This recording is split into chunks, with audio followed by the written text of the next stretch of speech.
Why did the Titanic, which took 1,200 days to build, sink in just 2 hours? April 10, 1912, was the day when the world's largest and most expensive ship, the Titanic, was all set for its maiden voyage. That day, the Atlantic Ocean was extremely peaceful, and there was no chance of a storm. 1,500 passengers had already boarded the ship, and millions of people were waiting to witness the start of Titanic's maiden voyage. Neither the passengers nor the millions of people waving goodbye, nor the Titanic crew knew that 6 mistakes had been made while building the ship that was about to depart shortly, which would have made it the victim of the worst disaster.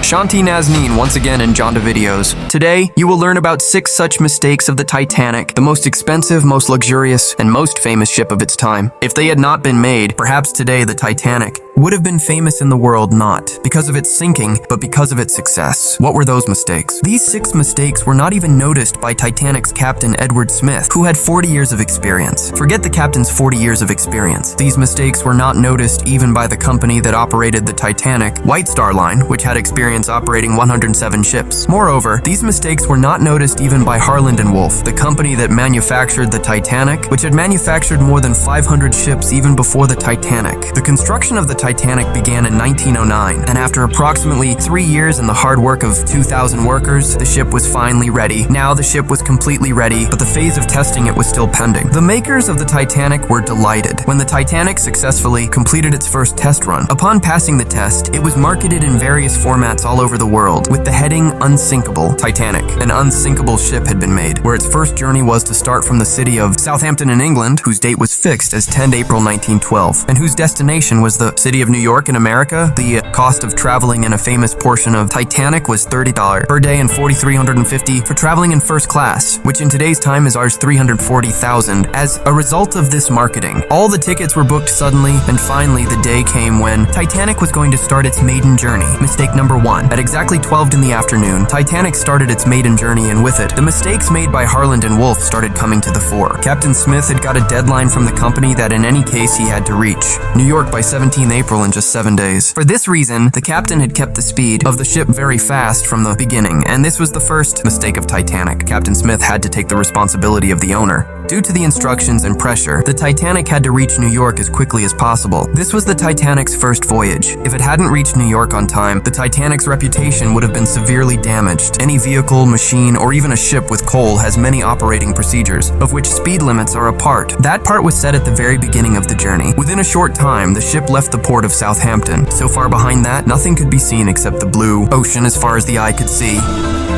3 days had passed since the Titanic's voyage. Apart from a brief stopover in France and Ireland, the Titanic had been steadily moving towards New York for the past 72 hours. Mistake number 2. It was the evening of April 14th, 1912. The sea was shrouded in silence and fog, significantly reducing visibility. That same night, the captain of another foreign ship, just a few hours ahead of the Titanic, warned the Titanic over the wireless about an iceberg floating on the ocean. Experts believe that this warning was given at least 6 times, but due to the negligence of the operators, this extremely important warning was missed. Perhaps this was normal for them, but this was the second harbinger of the Titanic's disaster. This was the first luxury ship of its kind, and many VIPs were still present on board. Therefore, the matter of removing most of the passengers from the first class was famous. If they had taken this warning seriously, the entire scene would have been different. Mistake number 3. The ship was also moving at a high speed, and they had missed a very important warning. The Titanic was now moving at a very high speed. The ship was fearlessly drifting into the range of the iceberg, but the Titanic could still be saved because the ship's guards were alert and ready to inform the captain of any iceberg even if they saw it from a distance. But there was one thing they lacked for viewing from a distance, and that was the binoculars. Yes, the guards were alert, but they couldn't see it from a distance due to the lack of binoculars. This was the Titanic's third major flaw.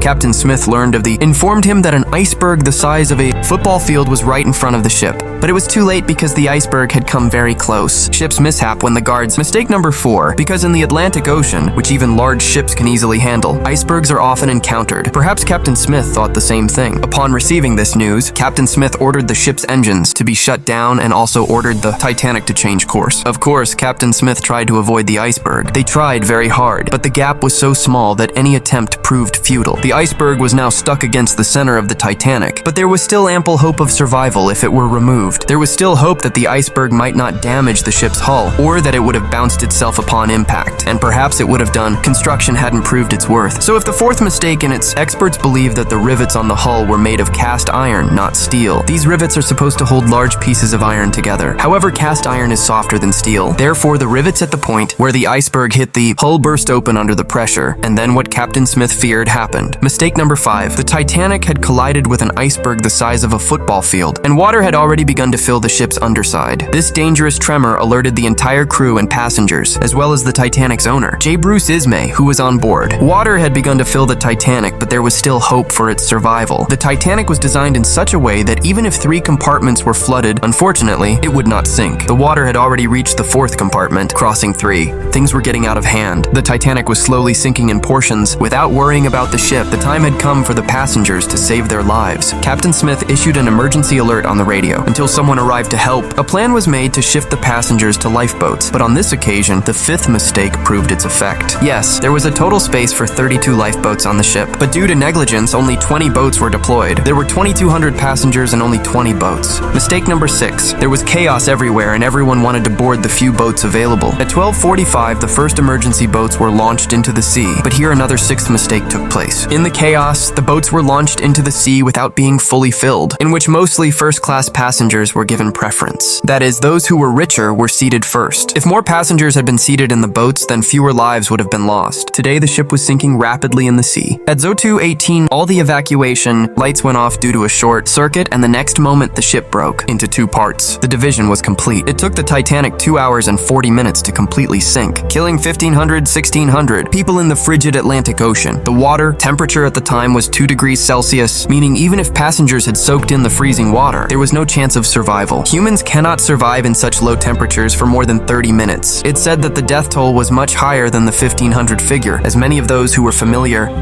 with the ship's voyage the majority of those who survived were girls and children. Meanwhile, Captain Smith spent his entire time making people calm, boarded the ship without tickets, and he was the last man to jump from the sinking ship. I hope you'll like and share this video as much as you can. Thank you for your loving comments, but whatever you do, we'll see you in the next great video.